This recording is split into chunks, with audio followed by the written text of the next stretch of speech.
Elephants are the largest existing land animals on the planet. Even though they're the largest, they are threatened to extinction.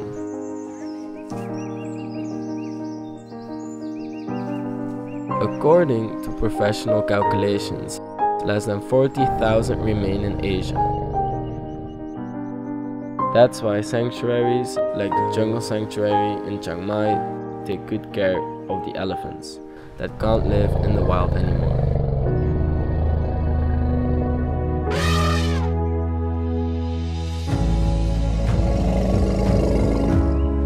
They walk freely, they do what they want, and they definitely love their bananas.